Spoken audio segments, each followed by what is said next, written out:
Hello and welcome you guys. So I just wanted to give you guys some basics on lilies. I have this beautiful Asiatic lily right here. This one's a peachish kind of orangey colored lily. And I got some canna lilies, I got some other lilies, and then I just got this really beautiful burgundy kind of purpley maroon lily over there. So I just wanted to give you guys some basic tips on how to prolong their blooms and where to plant them and how to keep them happy so you're ensured to have many beautiful flowers in the future.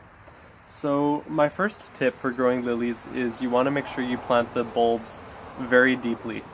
And the reason why I say this is they're quite tall, some of them up to 4 feet, and they're quite susceptible to just completely falling over if you don't stake them. And also it makes them kind of last longer in the winter. I find it just gives a little bit more of a temperature regulation for the bulb in the soil. It makes them less susceptible to getting predated by like mice and voles and also moles and squirrels and stuff like that. And I find that you get a little bit less of like a scorching on the individual bulb. Sometimes if they're planted too far or too close to the soil surface level, you'll get a little bit of green, you'll get a tiny little bit of scales falling off of the side of the bulb, and it just really doesn't let them live as long as they possibly could live. Another tip I have for lilies is to heavily feed them while they're flowering.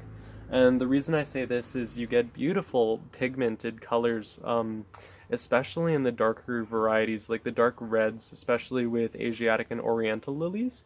If you just give them that little bit of a boost, they tend to really bloom quite well for you. Another tip I have for you is to make sure that you really manage your bugs and like your pests, because I find that some of my lilies this year got a little bit of aphid and whitefly damage, and that's resulted in a little bit of the abortion of some of the, here I'll try to find one, some of the individual buds.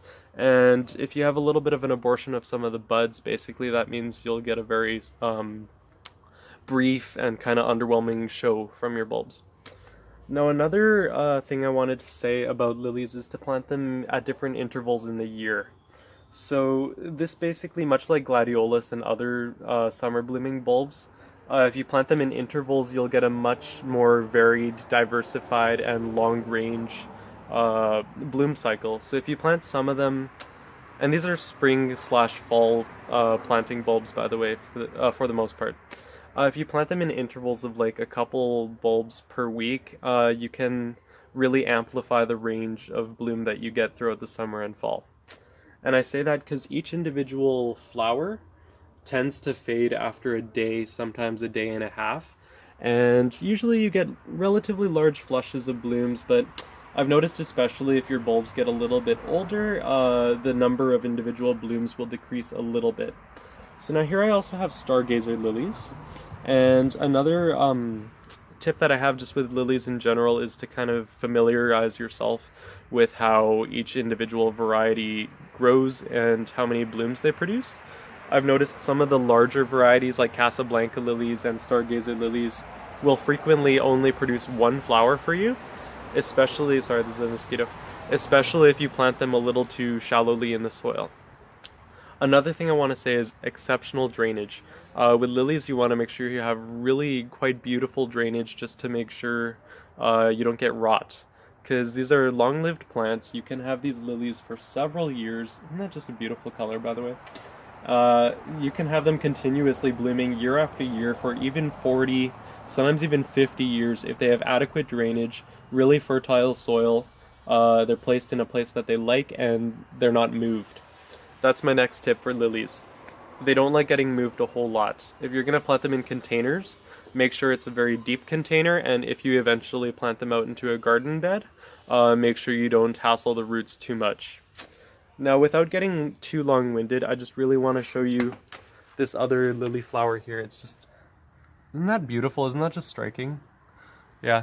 So another thing I will say is if you're interested in cut flowers and growing lilies for bouquets and giving them to friends, I think the best time and the time where they're least perishable to harvest them is when they're at about this stage. So perfectly colored all the way to the tip, a little bit of green at the tip, and just the extremities of the petals are just finally starting to separate from one another. The stalk is still very intact, and the plant itself is still flourishing if you want to cut individual blooms. If you want to cut a whole individual stem, I would choose one that has flowers that are already starting to color up, but not quite there. So if this one here is, let's say hypothetically, all of the buds were like this or a little bit more progressed, you would get a little bit more longevity on your cut flowers. Now another thing I will say, sorry I just had a shower so my hair's a mess. Another thing I will say is make sure that you don't handle them too extensively, especially when they're like really producing a lot of pollen off of the stamens, because this pollen on the anthers here will really seriously stain your clothes. It's almost impossible to get out, especially when the plant originally blooms and it has that kind of yellow coating on the anthers. Believe me, it doesn't get out of your clothes, so you got to be really careful with that. So I just wanted to show you a couple more of my lilies. This one over here I think is a good one. This one has more like a balloon shaped kind of flower. They all have, all different specimens of lilies have different bloom times. Much like daylilies, they have a different time of the season in which they bloom, but the target range for most lilies is kind of midsummer. So I just want to show you another beautiful one here that just bloomed. My next tip for growing lilies though, while I show you this, is to give them enough space. I find that they really like to have enough soil space. It doesn't seem to matter so much if they have a lot of foliar, like large established perennials or whatnot that kind of cover their base and their crown. It actually protects them a little bit, but you want to make sure that they have enough space on the soil level. So this over here is just another beautiful little, this one here would be an Asiatic hybrid lily that's just blooming for me. Yeah. So you also have to keep in mind when you're purchasing bulbs for lilies, especially if you're going to plant them in the fall, that you know kind of the height of your plant at maturity. Because I know some people will plant like a tiger lily, they'll expect it to be like one of those huge Circus Casablanca lilies, taller than your heads, and then it comes up and it's like 1.5 feet tall. So you want to really familiarize yourself with what you're growing so you don't get either disappointed or, I don't know, maybe you want to be pleasantly surprised. Yeah, look at these grapes, this is crazy. I'll have to make a video on grapes afterwards, they're doing really well this year. So that's just kind of my basic tips on how to grow lilies, and I wish you guys luck and success. Many of them are fragrant. I will say the oriental ones, the stargazer lilies, the Easter lilies, Lilium longiflorum, tend to be more fragrant, and they tend to attract butterflies and such a lot more readily. I find that the kind of best lilies to put on the side of a house are these Asiatic lilies here, and they really leave an impact and they have just a really wide variety of bloom times.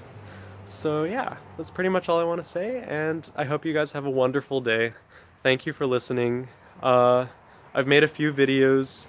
I don't know which order I'm going to post them, so you're probably going to see a video on Cuban oregano there, and a video on fuchsia if you haven't already. And I'm going to make a video on all this too, I think, too. Okay, stay blessed, you guys. Thank you.